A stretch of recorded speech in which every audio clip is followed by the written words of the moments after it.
¿Cómo les va? Este es el nuevo espacio de la Banda Cambiaria, no el nuevo, sino el espacio de la Banda Cambiaria de esta nueva semana, porque vamos a hablar, como siempre, en Economía sin Manual, de un tema que nos interesa, pero que al mismo tiempo le vamos a dar un tiempo para desentrañar un poquito estas cuestiones. Estamos pensando en dialogar con ustedes sobre lo que es la industria de la provincia de Santa Fe, una provincia cuyo entramado productivo e industrial es muy variado, muy heterogéneo, pero al mismo tiempo tiene su historia. Y para eso estamos celebrando y al mismo tiempo charlando sobre esto, los 25 años de la Federación Industrial de Santa Fe, y para eso hemos convocado a Walter Andreossi, el secretario de FISFE, la Federación Industrial de Santa Fe, en este diálogo con la Banda Cambiaria. A él lo saludamos. ¿Cómo estás, Walter? Gracias por venir. Bueno, muchas gracias a ustedes por la invitación.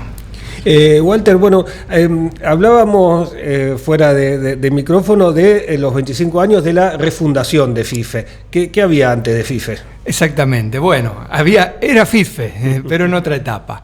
La Federación Industrial de Santa Fe, como tal, nace en el año 1979 a partir de la iniciativa de dirigentes locales para recibir en ese momento a los funcionarios del gobierno militar, digamos. Esa es una parte que hace también a nuestro origen, la cual no podemos negar. Son los contextos históricos, con lo cual a veces es muy difícil analizarlo en forma de revisión, digamos. Pero por eso nosotros tomamos la etapa del 2001 en adelante, insisto, sin desconocer ese origen, porque en el año 2001, y como producto de la crisis institucional que atravesó todas las instituciones de nuestro país, en nuestra provincia se dio un proceso que consideramos altamente valorativo, y más aún cuando hace un repaso de estos 25 años, que fue ese proceso de unificación de las distintas entidades gremiales empresarias. En ese momento eran 5 entidades que decíamos representar lo mismo, con lo cual esa diáspora, sin lugar a dudas, significaba una debilidad al momento de presentar y representar los intereses del sector industrial de la provincia. Y para que ello sucediera, ¿qué tuvo que ocurrir? Lo que muchas veces, en la mayoría de los casos, no ocurre en nuestro país, que es, digamos, correrse del egoísmo de los principales dirigentes.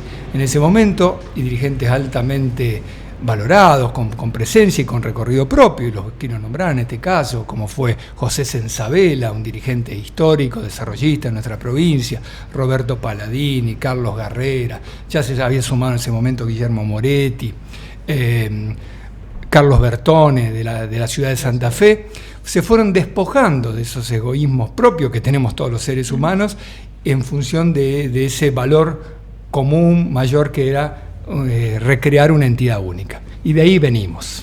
¿Te acordás cuáles eran estas entidades y qué representaban cada uno? Y ahí estaba la Federación de Empresarios de Santa Fe, que estaba fundamentalmente en el centro norte de la provincia, porque además también en esto tenemos que ver siempre las particularidades propias de nuestra provincia. La de la región.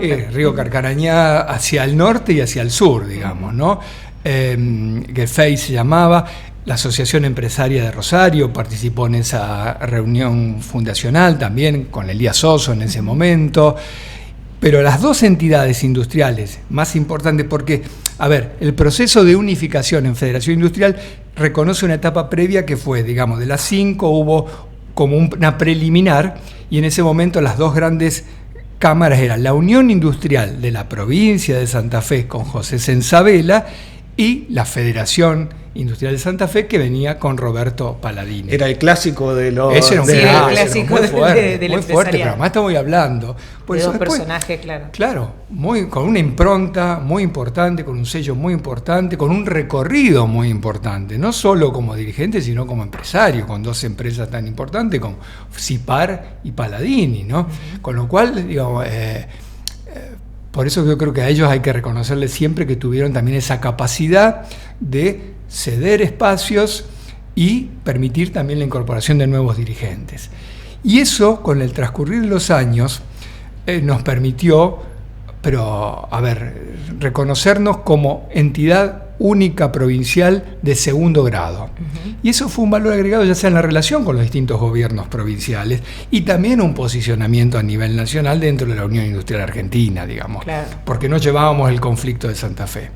Digamos, ¿qué es lo que nos pasa? Y a veces nos pasa y nos preocupa también que esa diáspora que se da a veces en la representación sindical, porque nosotros somos absolutamente institucionalistas y lo que necesitamos es poder concertar con organizaciones que sean representativas. Por eso estamos en contra de esa dispersión. Por eso decía ese fenómeno y ese reconocimiento de esos dirigentes, porque en la Argentina, y si lo vemos en las organizaciones políticas, en los partidos políticos, creo que es el sumum, digamos, cada diferencia hace que nazca una línea interna. Y eso en definitiva provoca una debilidad en lo que se dice representar. ¿Y esa unidad que vos mencionabas les dio ese peso que buscaban? Absolutamente, sí, Sandra, porque eso a partir, digamos, a ver, las distintos, estoy hablando del 2001 en adelante, pleno proceso de crisis, pero después eso hizo que los distintos gobiernos provinciales de distintos colores políticos que se fueron sucediendo en la provincia, donde también hay que reconocer que es una provincia que se ha, digamos, que ha sostenido una institucionalidad importante. Una provincia que no ha tenido, digamos, grandes conflictividades institucionales como otras provincias que suele suceder, y como la nación misma, permitió que pudiéramos interactuar hasta el día de hoy en forma permanente con los distintos gobiernos, con lo cual, digamos, y a su vez también con un esfuerzo desde la federación en tratar de que las distintas cámaras regionales y territoriales que abonan en la federación se sientan representadas. Claro. Si no, no hubiera sido posible. Okay. Digamos, allí hay todo un esfuerzo también de todos en tratar de contener precisamente a todos. Okay. Acá no hay unanimidad de pensamiento, eso está claro, no lo puede haber. Hay intereses, hay distintas cuestiones, digamos, de intereses empresariales, regionales, personales. Y bueno, creo que el valor de los distintos dirigentes que hemos transitado, que estamos transitando, es tratar de ir conteniendo, articulando, negociando, que creo que es lo que se debe hacer en todo, que es lo que nos sucede muchas veces en otros ámbitos, ¿no? Exacto, sí. Sobre este tema, te vuelvo también a esa un poco prehistoria, porque también tuvieron que articular no solamente personalidades distintas, sino también visiones políticas distintas, ideológicas, digamos, un sector un poco más liberal, un sector absolutamente, un poco más claro, desarrollista, aunque la raíz fue desarrollista. Sí, ¿no? Claro, fue desarrollista, sí, pero ese era el vector diferenciador, digamos, de posiciones, a ver, que es el que se sostiene inclusive hoy con distintos matices, pero en cada una quizás también en nuestra entidad misma, digamos, pero bueno, a partir, digamos, de esos consensos básicos mayoritarios, por eso no hablo de unanimidad, es que nosotros tenemos una línea de pensamiento en la federación que a veces nos diferencia de otras uniones industriales provinciales, digamos, o que también a veces tanto nos cuesta sostener en el marco mismo de la Unión Industrial Argentina, claro, donde las peleas son diferentes y de peso. Claramente, a veces hay posiciones más aperturistas, más liberales, y otras más desarrollistas, más mercado internista. Eso se da permanentemente. ¿Y hoy cuál es, podrías definir el modelo de desarrollo que sigue FISFE? Si lo tendrías que definir. FISFE claramente tiene esa posición una posición mayoritaria en esto de apoyo al desarrollo, al mercado interno. A ver, les comentaba en la previa que el lunes y martes estuve en Córdoba con motivo de, digamos, la celebración del Día de la Industria a nivel nacional y en este caso la organización local de la Unión Industrial de Córdoba. Y siempre decimos lo mismo, con Córdoba nos diferencia la matriz productiva, digamos. Santa Fe es esencialmente pymes. Córdoba, por ejemplo, tiene la erradicación de grande industria a partir de todo lo que fue la erradicación del sector automotriz, Arcos, digamos. En Santa Fe, cuando definimos las grandes empresas, a ver, quizás me alcancen los dedos de la mano para decirlo, para esa visión que tenemos nosotros, pero que tiene la mayoría de la gente de lo que es una gran empresa. Pero fundamentalmente lo que tenemos es un entramado pyme, y las pymes necesariamente tienen una dependencia del mercado interno, que ese también es un valor agregado de la provincia, que es la participación del entramado industrial en el interior de la provincia. Digo, más allá de la supremacía, digamos, de la localización en los grandes distritos como Rosario, Santa Fe, Rafaela, pero recorrer Santa Fe digamos, las parejas Armstrong, Cañada, Esperanza, hace ese valor agregado que en este caso el gobernador actual, los anteriores también, nadie lo ha negado, pero el gobernador actual, por venir del interior, mismo lo reconoce. A ver, claramente, y no hace falta ser lejano, sabemos lo que es la diferencia en una localidad del interior que haya tenido radicación y desarrollo industrial de la que no lo ha tenido. Claro. La que ha quedado en algún modelo nada más de desarrollo agrícola ha expulsado a sus jóvenes. Claro. La mayoría ha venido a estudiar a Rosario, los otros centros, y no ha regresado porque no ha tenido posibilidades. Ayer estaba precisamente en Armstrong. El CEO o el gerente general de una de las empresas más importantes vino, estudió, estuvo en una de las grandes empresas de auditoría y volvió y se desarrolló con su familia en Armstrong, porque tiene lugar donde trabajar y donde poder desarrollar todo eso que estudió y aprendió. Y eso es lo que tenemos que cuidar. Bueno, la federación es representativa de eso. En Santa Fe hay prácticamente una industria en cada localidad, o por lo menos de localidad más o menos grande, ¿no? Sí, sí, claramente. No, por eso digo, y para mí, por eso digo, aquellas que no han tenido la posibilidad de tenerla, es muy clara la diferencia. Ha ido reduciendo su población, sus expectativas de desarrollo.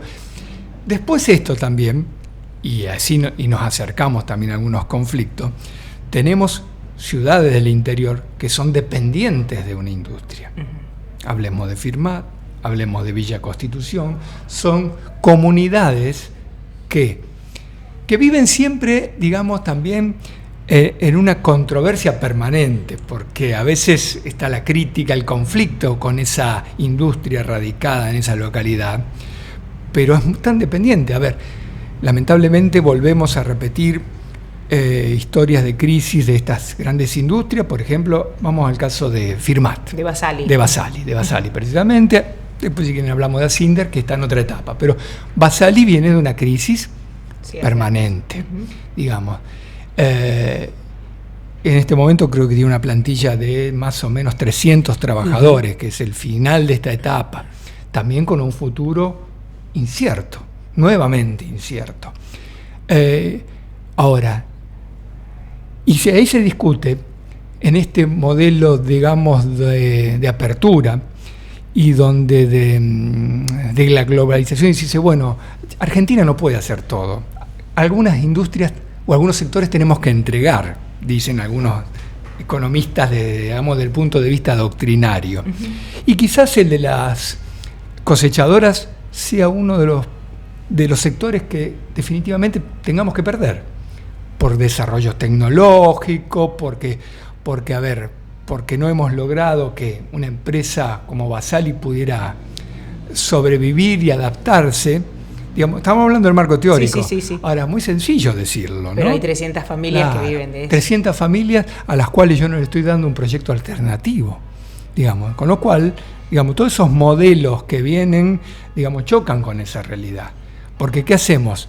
Esas 300 familias hoy, sin tener un modelo de desarrollo productivo privado alternativo, le van a ir a golpear la puerta al intendente, al cual también en este contexto asfixiamos porque los recursos nacionales no vuelven a la provincia, porque la provincia también tiene reducidas sus posibilidades de atención a los municipios. Entonces, bueno, digo, lo bueno de que haya industria o en la mayoría de las localidades del interior, y después los conflictos extras que traen cuando esas industrias principales entran en crisis. Vos contás un poco esta identidad de la provincia de Santa Fe con esta presencia de las industrias en cada territorio, las pymes como la caracterización del tamaño de la industria, y por supuesto esto me imagino que les da una forma de hacer sindicalismo empresario de alguna manera, claro, muy diferente al de otras regiones.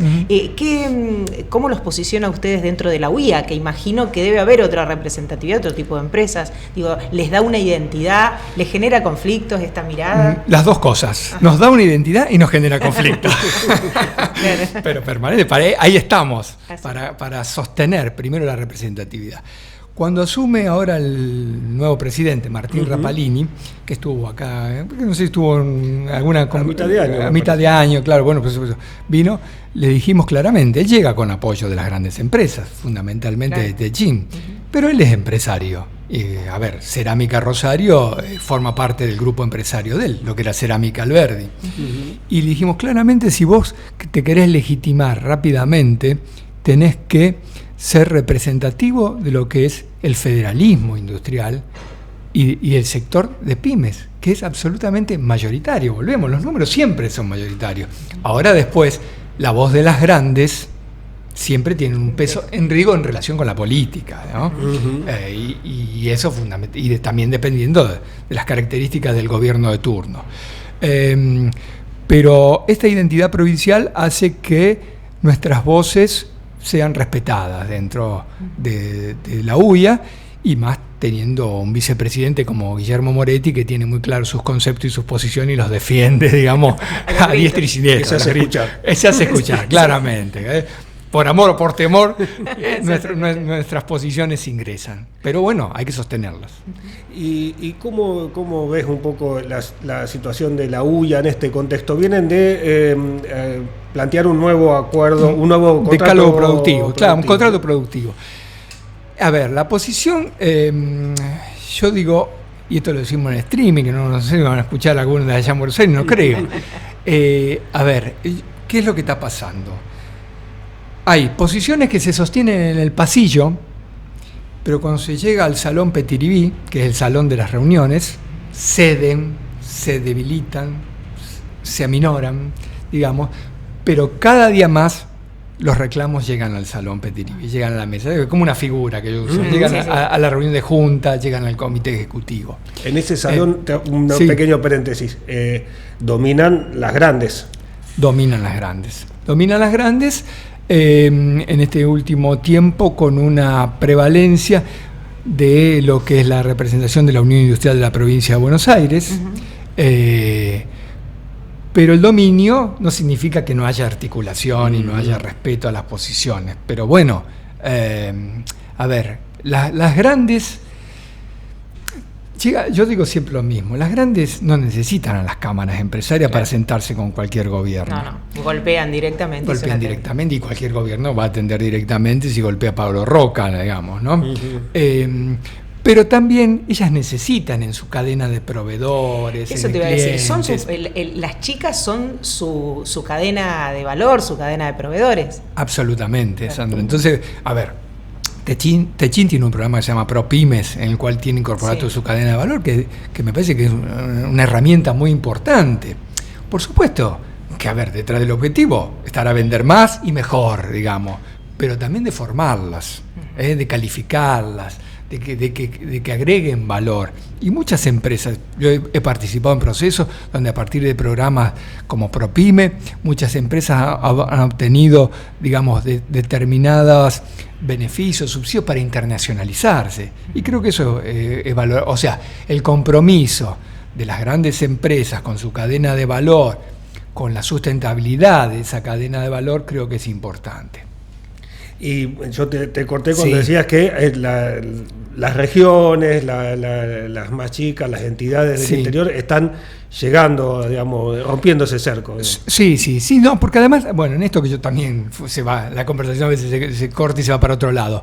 Rapalini asumió ese rol. Rapalini, a ver, esta semana nomás, estuvo en Córdoba el lunes, martes, luego Santiago del Estero, hoy está en Mendoza, la semana que viene está acá en Santa Fe, ya recorrió todas las provincias, estuvo la otra semana que estuvo en Tucumán y Jujuy, digamos, es un compromiso de no estar aislado, digamos, y en la medida, digamos, que es una figura, porque hoy no es necesario estar presente y viajar para decir te represento, pero creo que sí es un hecho, digamos, simbólico, político, porque esa hace la visita, digamos, a las federaciones locales, se amplían las reuniones a los empresarios locales también, porque a veces, digamos, uno porque está metido en este baile, digamos, pero no todo el sector empresario participa activamente. Entonces lee nada más lo que es una síntesis de un comunicado de prensa o de una nota periodística, a veces esas notas de color que se le pone, y ahí se siente alejado, digamos. Pero a su vez esto hace que es importante, en este caso, que la conducción de la UIA tenga reuniones con los gobernadores, con los territorios.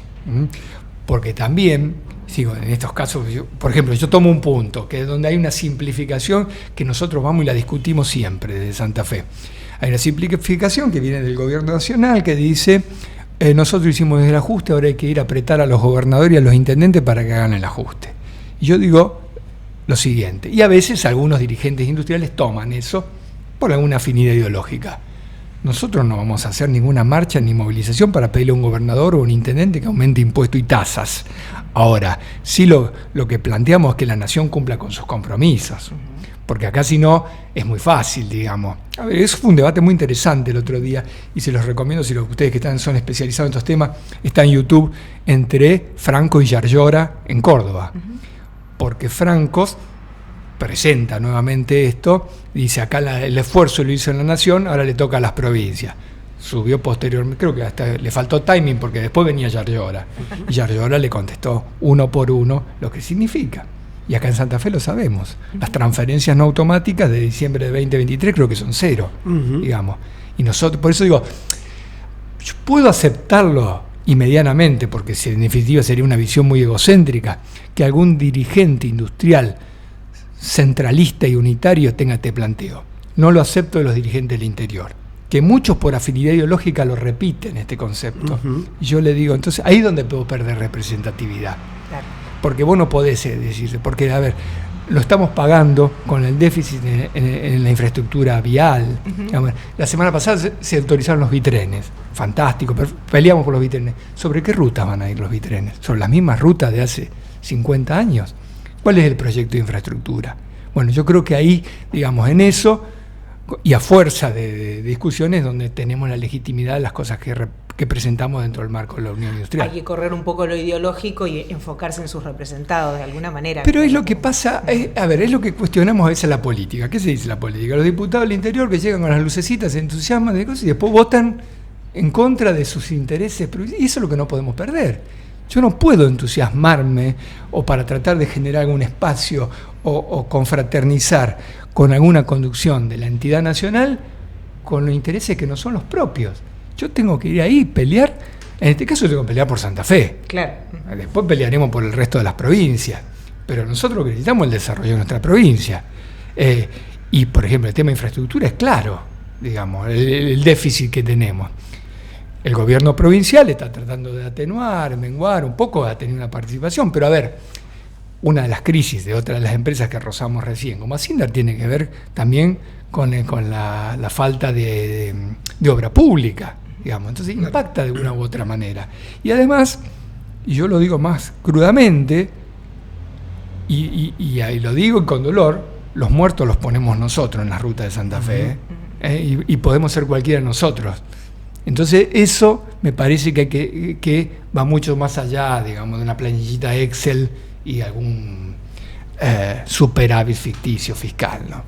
En este contexto, con lo que decís, y en este contexto particular de la economía argentina, cuando lanzan este nuevo contrato, este decálogo de desarrollo productivo, ¿está un poco orientado a articular con los gobernadores? Sí. Quizás más que con un propio gobierno nacional. Lo que pasa es que yo te digo, mira, en este momento yo veo muy dificultosa la relación con el gobierno nacional. A ver, la última reunión se tuvo, creo que 2 o 3 días antes, con el secretario PYME. Quienes han participado, y han participado algunos dirigentes locales, como Mariano Ferracini, que participó activamente también, yo creo que termina renunciando hasta por vergüenza, claro, ante la imposibilidad de dar respuesta a algo. Digamos, vos mantenías esas reuniones y hoy ya no se puede, no hay ni funcionarios para mantener reuniones. Y todo dependía de Caputo. Entonces, vamos a ver, digamos, uno lo que necesita es una articulación, es ir consensuando. Bueno, es uno, yo te planteo 2, bueno, busquemos a ver alternativas, tener una perspectiva de algo. Entonces, digamos, hoy tenemos un déficit de atención, vamos a llamarlo, Secretaría PYME no existe, los organismos los organismos autárquicos, ya sabemos, el INTI está en una crisis, CONICET, el INTA para otro sector. Entonces estamos ante una situación, pero, a ver, yo tengo muchos años en esto, y por eso vuelvo a repetir, con gobiernos de distintos colores y distintos matices. Nunca hemos vivido una situación de estas características, porque podíamos, aún con gobiernos, con ideología parecida a la actual, digamos, hablo del periodo de Macri, donde podía tener políticas muy parecidas, pero había funcionarios con los cuales hablar, dialogar y buscar y tratar de avanzar, aunque sea teníamos un no rotundo. Hoy no hay con quién. Entonces, digamos, eso es una preocupación, pero difícil de solucionar, porque tampoco vemos perspectiva de que se modifique. A ver, el gobierno nacional hoy dice que ellos no tienen, ¿no? Ellos no hacen política industrial. No. Entonces, hoy no tener política industrial en este contexto global es ser antiindustria, porque el mundo está haciendo política industrial y lo está haciendo a quien el presidente tanto admira. Si hay alguien que está haciendo política industrial, a los tortazos, con la amenaza del botón rojo, de los misiles, lo que sea, es Trump. Y el mundo se está... O sea, a ver, vamos siempre en contra del mundo, digamos. Somos espectaculares en eso, digamos. Cuando el mundo va para el lado que sostenemos que debería ir, de que cuidar su industria... A ver, esto yo digo siempre y aclaro en las reuniones, porque también hay simplificaciones. Uno manifiesta algunas críticas a lo que está pasando actualmente, y entonces rápidamente otros sintetizan y dicen, vos estás apoyando todo lo que pasó antes. Y no tiene nada que ver una cosa con la otra. Llegamos hasta acá porque lo de antes se hizo mal. Muchas cosas se hicieron mal, no todas, digamos, pero en su caso había que revisar las cosas que se habían hecho, cómo se habían hecho. A ver, en esta simplificación, si algunos dicen que en el INTI o en el CONICET había un montón de ñoquis, cosa que no lo sé, pero vamos a dar por cierto, lo que había que era revisar los contratos, ver quién era productivo o no productivo, pero no eliminar la herramienta. Entonces, a ver, no funciona un país así. No funciona sin infraestructura, no funciona de esa manera. Por eso que se ganen elecciones, y se puede ganar, pero después gobernar y que todos tengamos una sociedad digna de vivir, dudo. Walter, hemos hablado muchísimo desde los orígenes de FIFE hasta el presente. La verdad que una grata charla para conocer un poco de dónde venimos, cómo es la estructura productiva de la provincia, quiénes son nuestros empresarios y qué representa la FIFE. Así que muchísimas gracias por esta charla aquí, en este espacio que llamamos Economía sin Manual de la Banda Cambiaria, y por estar aquí con nosotros. Bueno, nuevamente muchas gracias a ustedes por la invitación. Gracias. Nosotros seguimos con esta página de Economía sin Manual y hay más en la Banda Cambiaria.